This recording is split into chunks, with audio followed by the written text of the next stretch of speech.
Let us wait for another couple of minutes before we start. Shouting by his co-host now. That's good.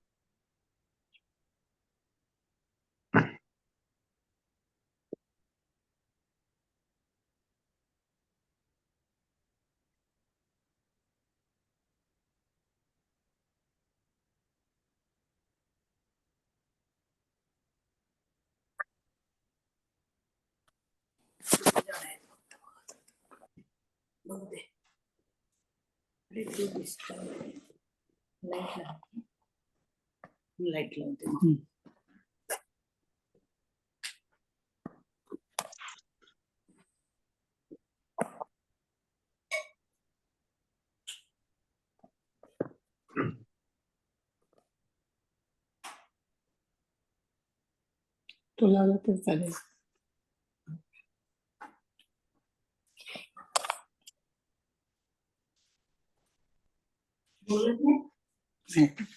सुरू नाही.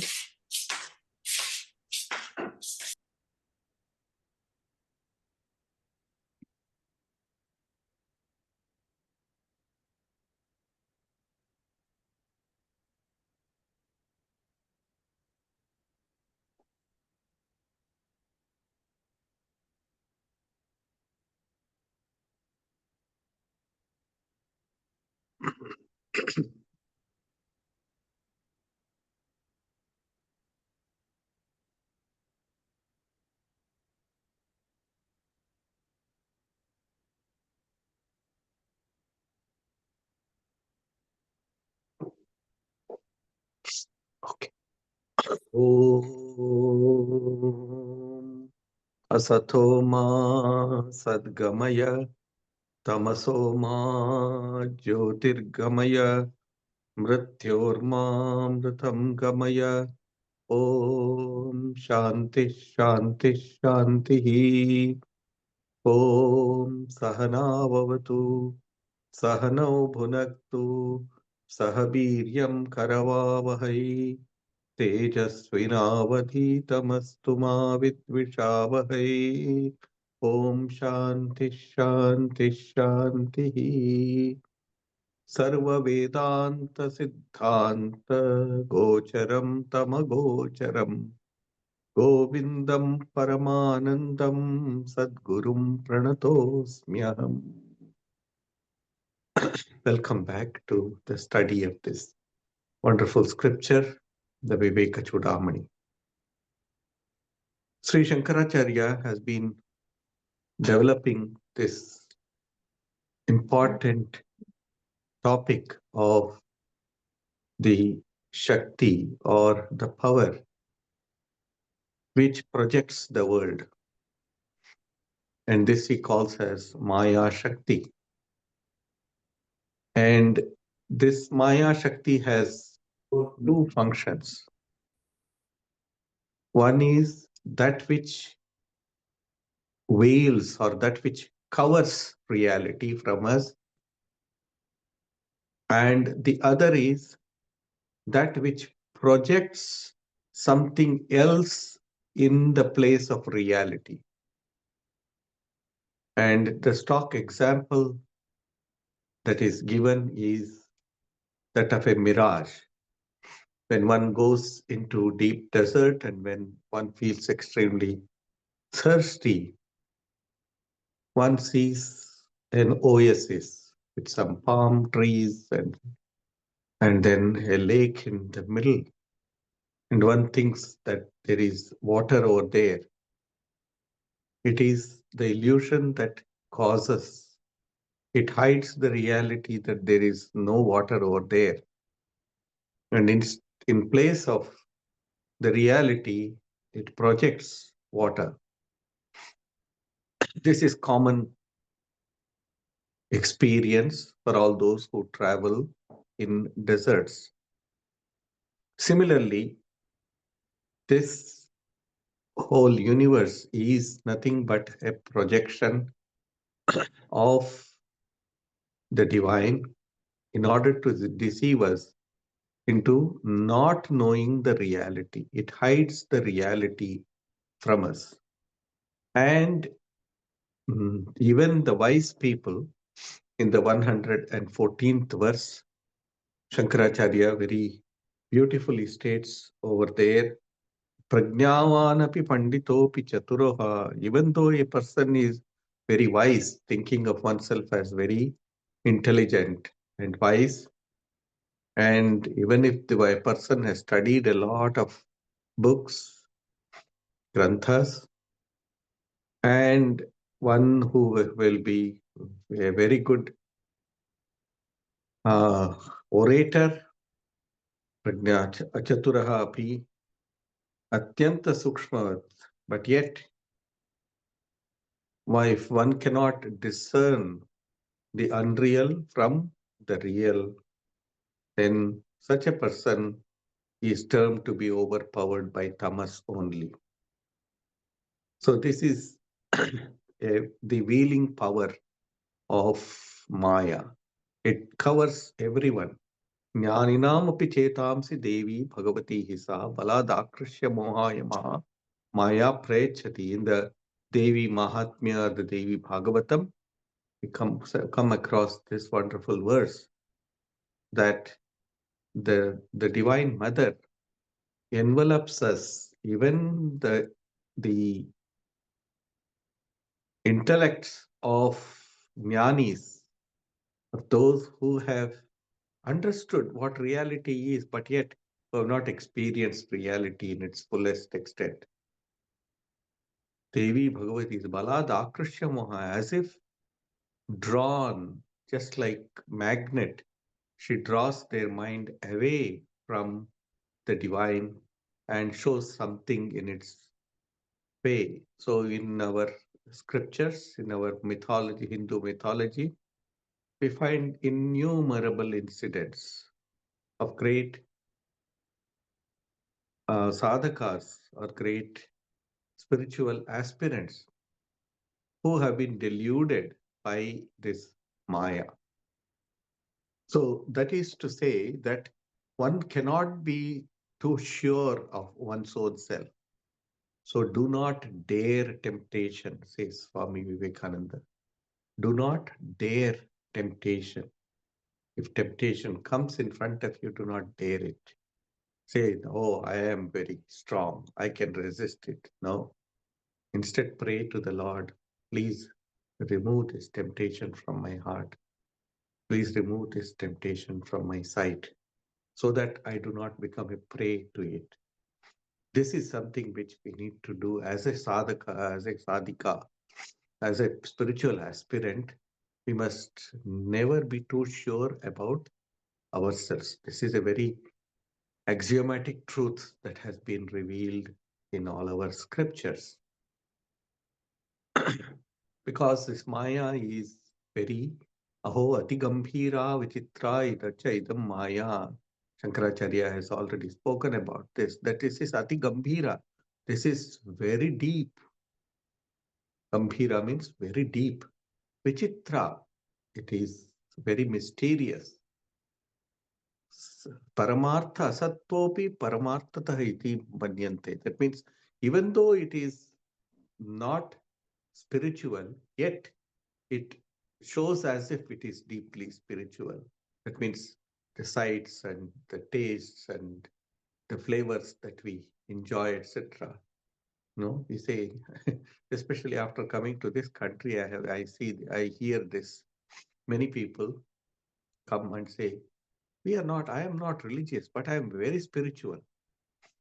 So that is deceiving themselves to believe that they are very spiritual. For them, spiritual means different things, deep sensual attraction, etc. They call it as spirituality. That is not truly so. Freedom from the senses is spirituality, not freedom of the senses. This must be borne in mind for all sadhakas and sadhikas, all the spiritual aspirants. So do not ever dare temptations. That is one takeaway from this verse that we had studied. Suddenly, some people we see who are known to be very pious, who are known to be very religious, etc., they suddenly commit some crime. And that is nothing but the effect of Maya, because they have dared it and they say they think they are invincible. No, nobody is ever invincible. That's why Sri Ramakrishna used to always ask his disciples to pray to the Divine Mother, Mother, please remove all of these these temptations from me. Please do not involve me, or please do not push me into temptations. So this is something which we need to learn from here. And this Maya can delude anyone and everyone if a person is not very careful. That's why Sri Ramakrishna used to advise his young disciples always, Sadhu, Sabdhan, be aware, be aware, be aware. In our last study, we also spoke about this. And Samartha Ramdas was told by during his marriage with his young wife, the priest raised his hand and spoke to the audience and said, Savadhan, Savadhan, Savadhan. Be aware, be aware, be aware. That means listen to me, listen to me, listen to me. But he understood it differently. There it means that you all pay attention. Now the bridegroom is tying the knot to the bride. So be all attentive towards it so that you can all participate in this auspicious occasion.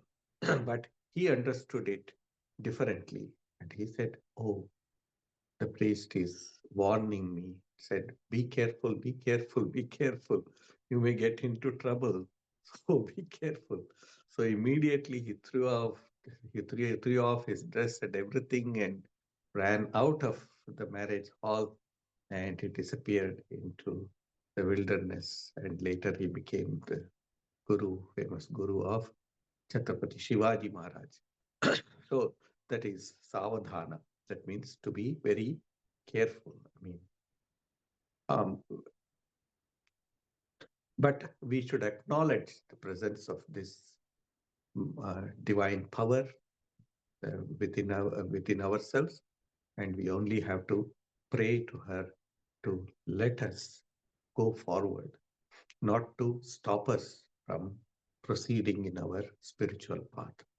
And if we do that, the Divine Mother will very happily give way. Otherwise, she would like to bind us down to this world. Anyway. And in that next verse, um, he repeats this and he says, these two powers of concealment and projection will cause ceaseless trouble. He says here, abhavana va viparita bhavana asambhavana vipratipatirasyaha samsargayuktam na vimunchati dhruvam vikshepashakti kshapayatyajasram. See, he very powerful words he uses here. Abhavana, where bhavana rahita. Bhavana means right attitude. He translates here as right judgment, right attitude. One must have right attitude towards people, towards the objects that we use. Everything must be respected. That is the idea. But if you do not have respect to the others, if you do not have the right judgment about what is to be done and what is not to be done, how it is to be done and how it should not be done, then we are into deep trouble. So abhavana, one has to avoid this. Abhavana, va, viparita bhavana, or contrary judgment. See, contrary judgment. That means we think the opposite of what should be done. When I was very young in our English class. We studied this. There's a story, Taming of a Shrew. I think it's Shakespeare's, if I'm not wrong. Taming of the Shrew. So whatever he would say, she would act opposite to whatever he would say. And so he learned the lesson and he would say exactly opposite of what should not be done. And then she would correct him and she would make him do the right thing. So, the same way, viparita bhavana. One must avoid this viparita bhavana. That means this contrary judgment or contrary action. Bhavana va viparita bhavana. Then asambhavana. Asambhavana. That means want of definite belief in the existence of a thing, even though there may be a vague notion of it. That is, belief or faith must be definite. One must have this conviction about anything that we do, about anything that we say. One must have full conviction. That is why in Vedanta, Anubhuti is given great importance. Anubhuti means own experience, dealing with a matter from one's own experience, not from others' experience. That is why you will find in our scriptures, there are sometimes statements which may appear to be contradictory to each other, but they are meant for different people at different times. And they are the experiences of different people at different times. So they are perfectly all right in their own right. So here he says asambhavana vipratipattirasyaha. That means what of definite belief and doubt. Doubt is that whether it should be done or not be done. This doubt will always be there, whether God is an existential fact or not. This doubt comes in the life of all aspirants. Every spiritual aspirant goes through this doubt, this period of doubt. In the Christian mystics, they call it as the uh, dark, dark night of the soul. Dark night of the soul means one goes through such disbelief, such doubt that one feels as if one is totally lost. But a time comes when such a person will come out of it if his faith in himself is firm. That is where faith in oneself is most important, of utmost importance. Not just faith in God, faith in an external being, but faith in one's own existence, one's own capabilities. That's why you have faith, faith, faith. This is the one sentence that is repeated in the Upanishads, says Swami Vivekananda. This is one thing which has been repeated. Shraddhaya, Shraddhasva, Shraddhasva, Shraddhasva. Have faith in within yourself. Have faith that the divine resides in you. Have the faith that the universe is nothing but the divine. This faith must be deep rooted in every one of us. So here, asambhavana vipratipatti rasyaha, and doubt is vipratipatti. So these things, unfortunately, whether you want it or not, they never leave a person who has any connection with this veiling power or this covering power of the divine, of or of Maya. And then the projecting power gives ceaseless trouble because you are not seeing the reality as it is. Instead, it does not leave you vacant. In place of the darkness, it projects something else, just like the the sight of a snake in a rope. You are not seeing the rope, it is dark. You are not seeing a rope, but your mind starts thinking that it is a snake, even though it is not a snake. But the mind, the buddhi, it just projects something else in its place because it does not like vacuum. It does not like anything to be left behind just like that. So it projects the snake in its place and gives you a scare. So similarly, the world also is like that. It darkens or it hides the reality from us, and in its place, it projects something which is pleasing to us. Sometimes it is pleasing, of course, and sometimes it is scary also. So it is the nature of our mind is such that it projects something else in its place. This must be understood. And when the hold of this power of concealing the reality is very strong in any one of us, what would be the behavior of that person? That one, he he talks about it in the next verse. He explains it in the next verse, 116th verse. Ajnanamalasya jadatva प्रमादमूढत्वमुखास्तमो गुणाः एतैः प्रयुक्तो न हि वेत्ति किञ्चित् निद्रालुवत्स्तम्भवदेव तिष्ठति. Ignorance,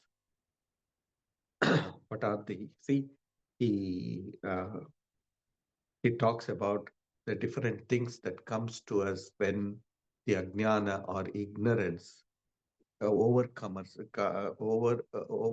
us. What are those things? Ignorance. That means not knowing a thing as it is. Power of tamas, it overcomes or it brings in all of these evils in our life. What are those? Uh, Ajnana, that is ignorance. Alasya. Alasya means lassitude. Lassitude is that dullness, you know, and lassitude and jadas, ajnana, uh, ajnanam, alasya, jadatva. Jadatva means dullness. Nidra, sleep. Sleep. When I am not interested in something deeply, then immediately I will get sleep. But the very next moment, if I find something that is very interesting, it will keep me awake the whole night. See, it is not the sleep that brings us sleep. That means it is not the attitude of sleep that brings us sleep. It is the dullness or it is the lack of interest in it that brings this sleep to us. Then inadvertence, pramada. This is something. See, we are doing some job and then we drop things. Why do we do that? Or how will we do that? Of course, if you have some nervous weakness, it is possible that it will fall. That is perfectly all right. But inadvertent, that means we are not doing things in the proper manner. You don't keep things in its proper place. You don't you don't treat a thing with great with any respect. So naturally, that will the pramada will happen, the inadvertence will happen. We always say, "Oh, I dropped it inadvertently. I did not mean to do it." Yes, we did not mean to do it, no doubt about that. But we are not alert also. That is why pramada is something which is a great antaraya or a great um, hindrance in spiritual life. Why spiritual life? In any kind of action that we do, if we are not alert in what we are doing, then then accident will be the result from other while you are driving or while you are doing any action.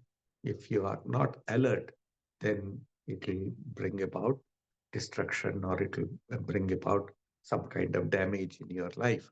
Pramada, pramada, moodhatva. What is moodhatva? Stupidity. Stupidity. Yeah, we become like we will act like stupid people. Moodhatva, mukhaha. These are the very many facets of tamoguda. See, yes, very detailed, in great detail, he has explained what are the attributes of tamas. What happens when we are covered by the ignorance or covered by maya.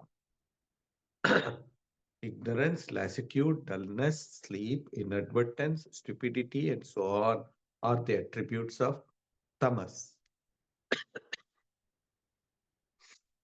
One tied to these does not comprehend anything, etai prayukto nahi vetti kinchit, but remains like one asleep or like a stalk of stone. See, this, I mean, Shankaracharya is not criticizing us for this, but he is stating the facts. All of us are subject to these things, one or the other. In our day-to-day life, we find that we are subject to one of these. That is to say, tamas is somehow quite dominant in our life. If more of these are experienced in our day-to-day life, it means that we are steeped in tamas, steeped in total darkness. This must be very clearly understood. But what happens when the sattva arises? That means when the sun dawns, then all the darkness disappears. When sattva comes, everything changes. Everything changes. That's what the next verse is mentioning.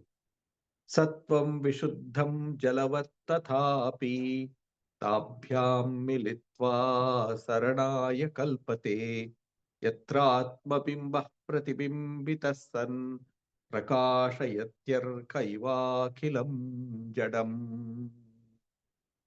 Beautiful verse. So what are the characteristics of sattva? Sattva is vishuddham. Vishuddha means it is very clear. Shuddha means pure. Vishuddha is ultra clear or it is extra clear. Vishuddha, where there is no trace of any dirt or no trace of any ignorance. Sattvam Vishuddham Jalavat Tathapi. He gives the example of water. If a water is extremely pure, then it is good for the health. It is good for the health and uh, for the general usage of our day-to-day life, in our day-to-day life. Tabhyam militva, but if this sattva gets mixed up with rajas and tamas, tabhyam militva, saranaya kalpate. So even if the sattva is present in us, if rajas and tamas gets mixed up with it, then it makes for transmigration. That means it makes for coming and going. See, when sattva gets the mixture of this rajas and tamas, we find ourselves in doing all sorts of mundane activities in our life, sometimes being happy and sometimes being miserable. And this is the reason why we come again and again. Punarapi Jaranam, Punarapi Maranam, Punarapi Jarani, Jatare Shayanam. We come again and again and then take rebirth until and unless we find that Sattva is the only place where I should reside and Rajas and Tamas must be given up. Only when that knowledge dawns upon us, then we will be able to go towards the path of acquiring Sattva in our day-to-day life. So this mixture of this Tamas and Rajas becomes the cause of our repeated experience of this birth and death. That's what Shankaracharya is saying. Sattvam, the reality of Atman becomes reflected in Sattva and like the sun reveals the entire world of matter. See, when the Sattva Guna, when the quality of Sattva dawns upon us, then it will reflect reality very clearly. Just as in a clean, clear, lucid placid lake, the reflection of the sun appears so very bright and brilliant, so much so that it can reveal all the pebbles that are underneath the, the, the, the lake because it is so clean and so clear. Similarly, it will reveal this sattva, reveals to us the reality as it is and not mixed with anything else. So that's what he says here. He gives this example like the sun, the sattva reveals to us the entire world of matter. Prakashayati arkaiva akhilam jadam. Even the so one can see clearly when Sri Ramakrishna, when people would come to Sri Ramakrishna, he would he would exclaim, I see clearly through you as if I am seeing things kept in a glass showcase. The showcase glass is kept clean day regularly, and then inside are all the valuable things that are there. And he says, I can see your inner being very clearly through this. How can he do that? Because his own mirror is very, very clean. His own buddhi is extremely pure and clean. So here, the buddhi, it means the intellect and the sattva are equated with each other.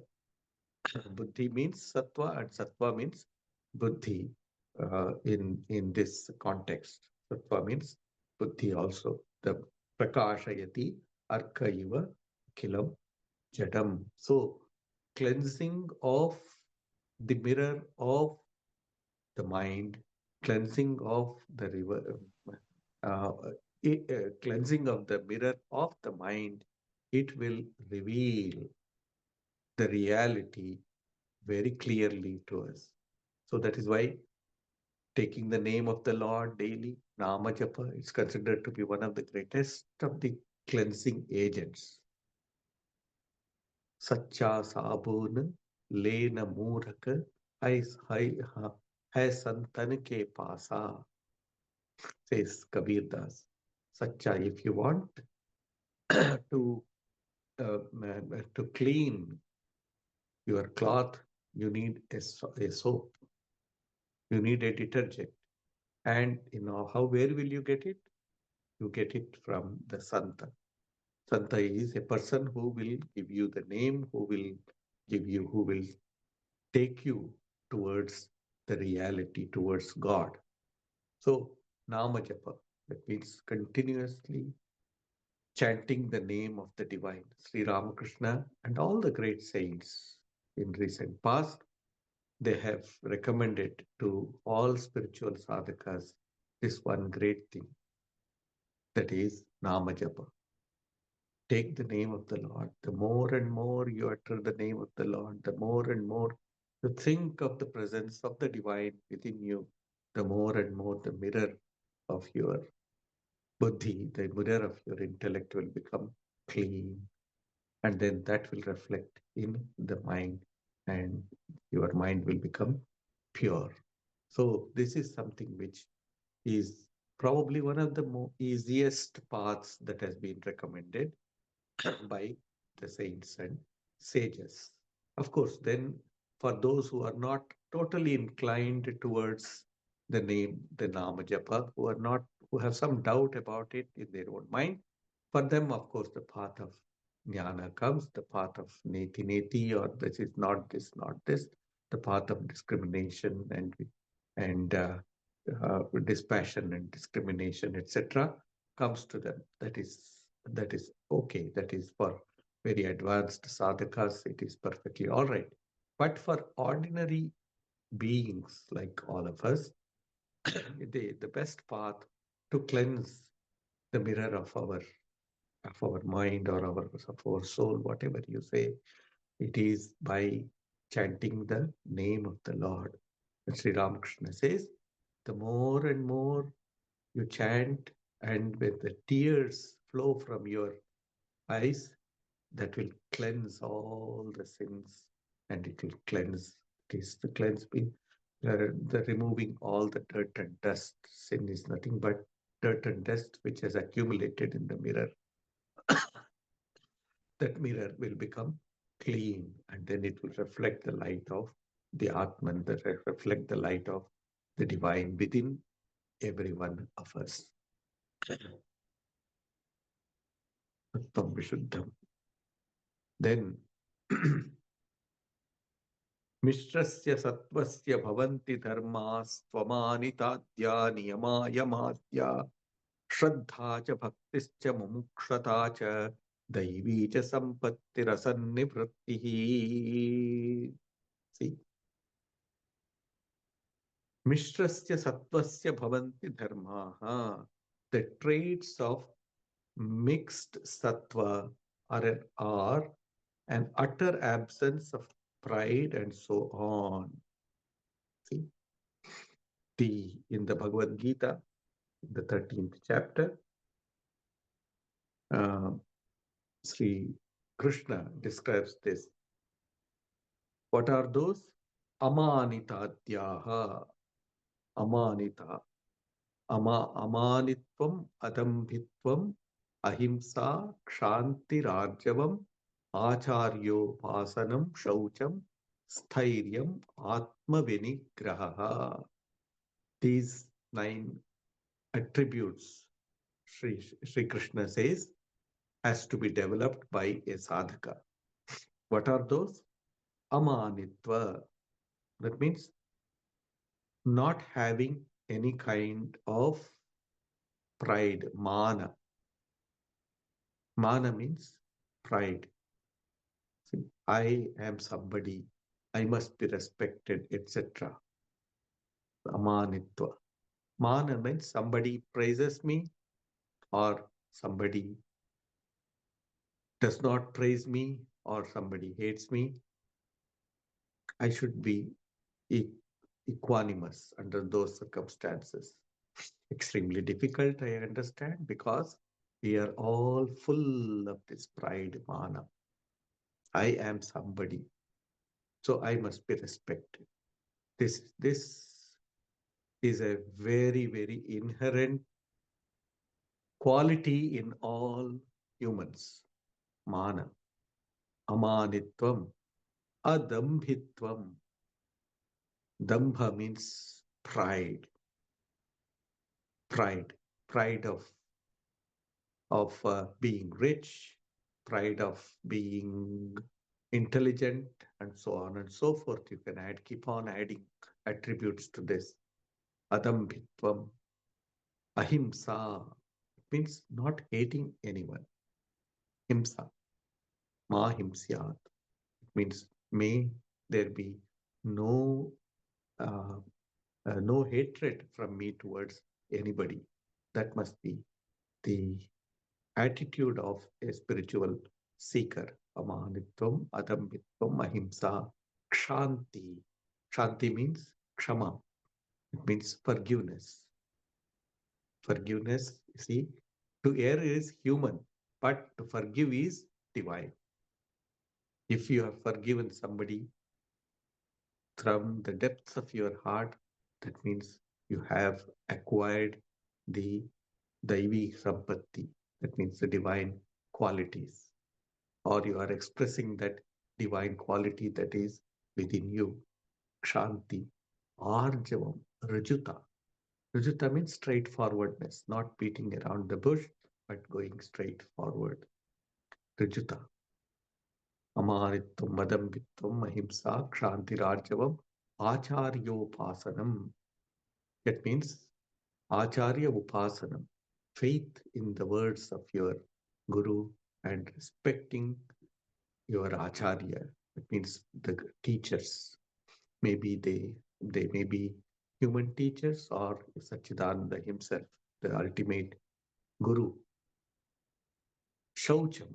Shaucham means purity, external purity as well as internal purity.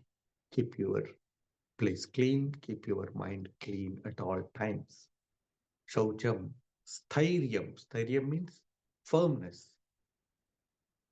See, Swami Yatishwarananda, one of our great monks, he used to say, with regards to opinions of others, float, float along with it. But with regard to principles, be firm and adamant like a rock. With regard to your principle, but in most of our times, we are the opposite. We are very firm in our own opinions, but we are not firm in our principles. That should not be, but that is not a divine quality. That is the quality of a asuri sampatti. It means a person of demoniacal qualities. So ahimsa, kshanti, rajyavam, acharyopasanam, shaucham, stairyam, atma vinigraha. Atma vinigraha means self-control, control over your body, control your mind, control over your senses, etc. So, Amanitwadya. Adya means Sri Shankaracharya expects us to have studied the Bhagavad Gita. So he says these are the etc. etc. Amanitadya. Niyama yamadhyaha. Niyama is purity, contentment, etc. Yama niyama. And yama is non-killing and truthfulness, etc. This he quotes from the Patanjali's Yoga Sutras. And in Vedanta, it is Shama, Dama.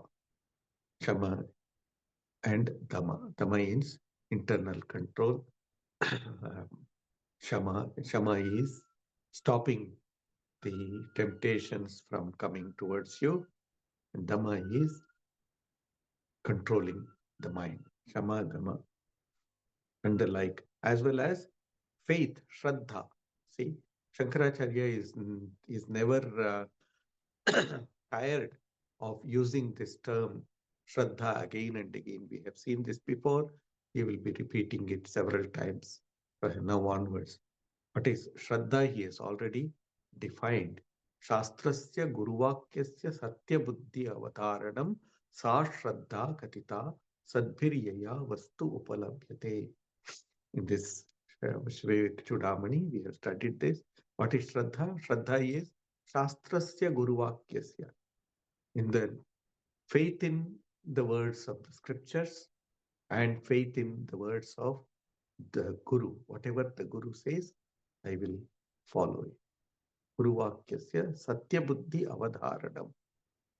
Knowing that there is truth in that and that one follows the truth of the scriptures as well as of the guru, whatever the guru says.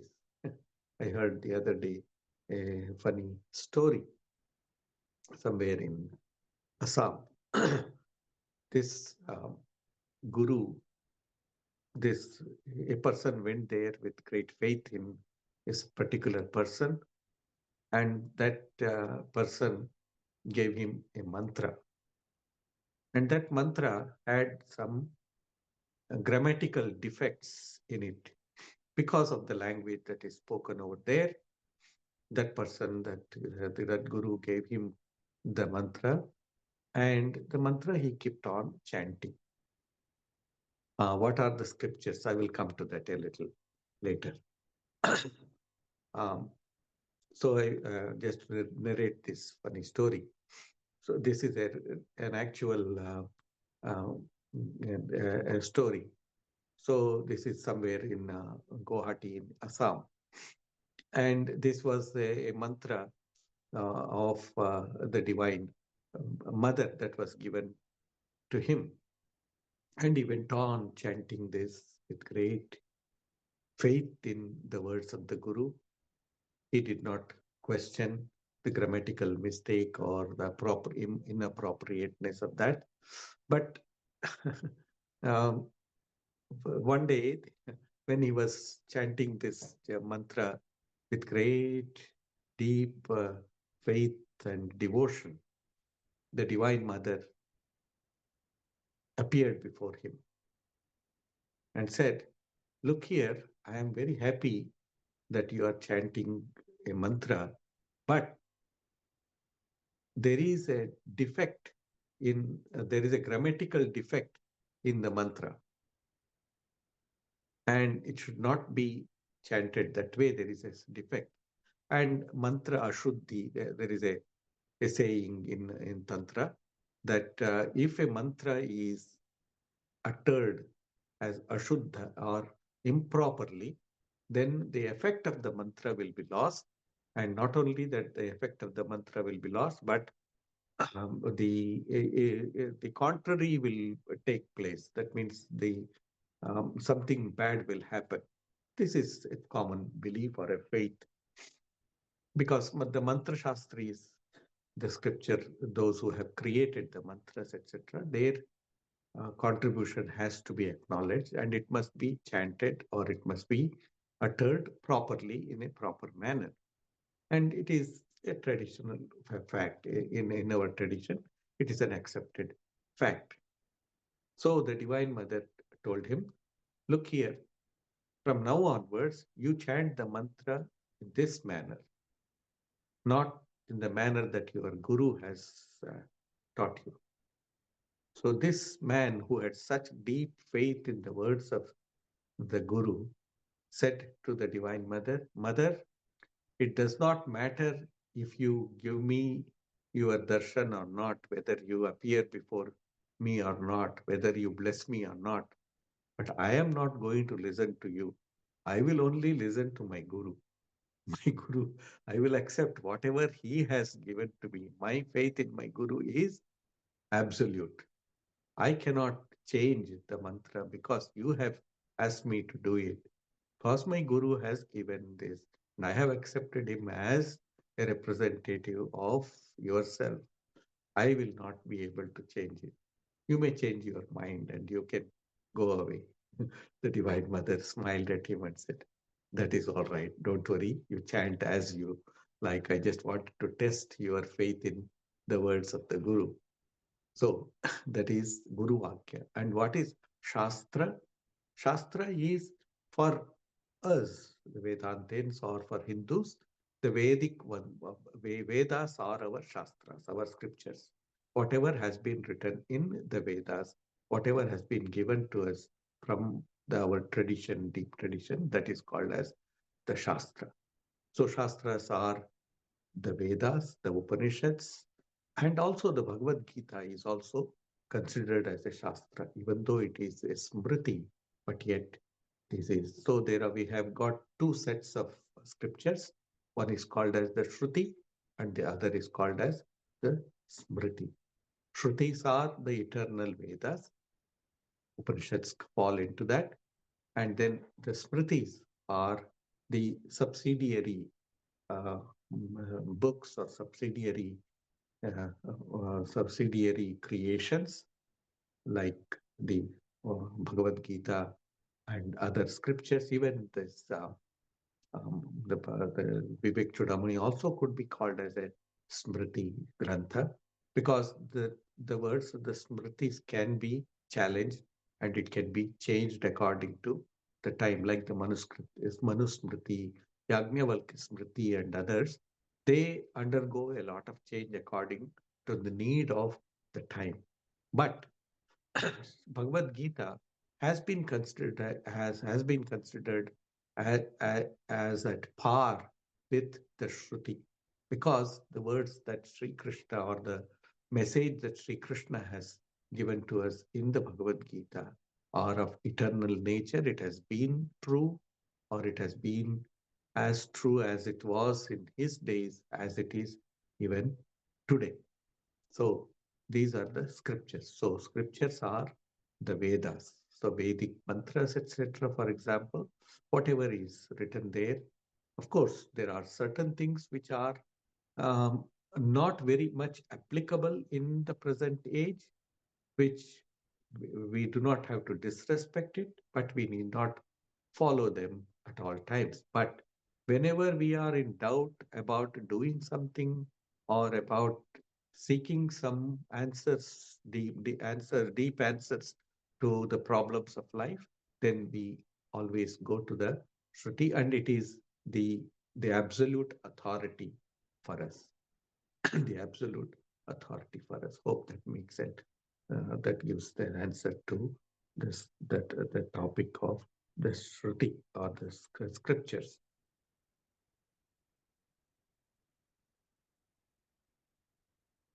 Yes, I think we will stop here.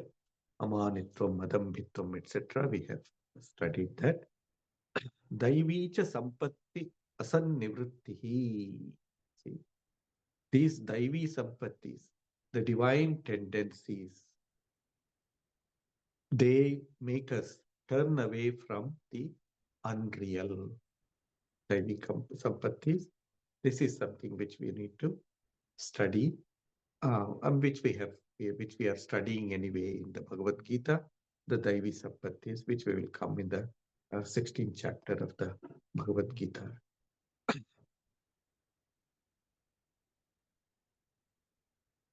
Yes, ideally, we are all children of the divine. We are possessed with the essence of the divine.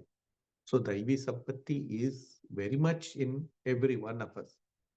What we need to do as sadhakas is to manifest them and not become prey to the Asuri Sampattis, which are external to us. They are not really ours. They are external to us. We import it from outside and then we assume that they are ours.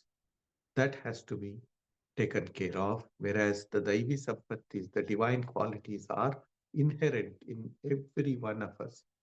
We only need to allow it to manifest. When we do things rightly, when we do things morally and ethically and spiritually, then these Daivi Sampattis will shine forth. They will come out. So that is the difference between a saint and a sinner is only in this, that a saint manifests the divine qualities from within, whereas a sinner imports the demoniac qualities from outside. He looks at the world and then he becomes tempted, but from outside, and then he brings them in within himself and becomes a sinner. That is the only difference between a saint and a sinner. So we all need to rise to that level of sainthood. All of us can, any one of us can become a saint.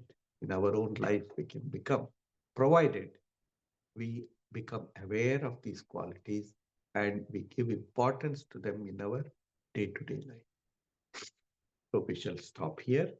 And then we will go to the 100 and in 119th verse when we meet next month. Thank you. Om Shanti Shanti Shanti Hari Om Tat Sat Sri Ramakrishna Arpanamastu.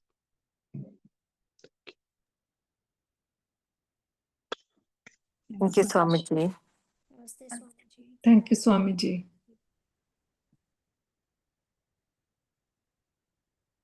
Thank you, Swamiji. There is a question, Swamiji, but I think you kind of answered that. What are the scriptures? Yes, I Yes, did. yes, thank you.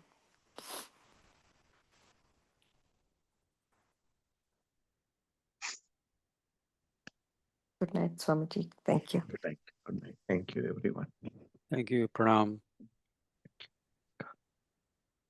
Pranam Swamiji.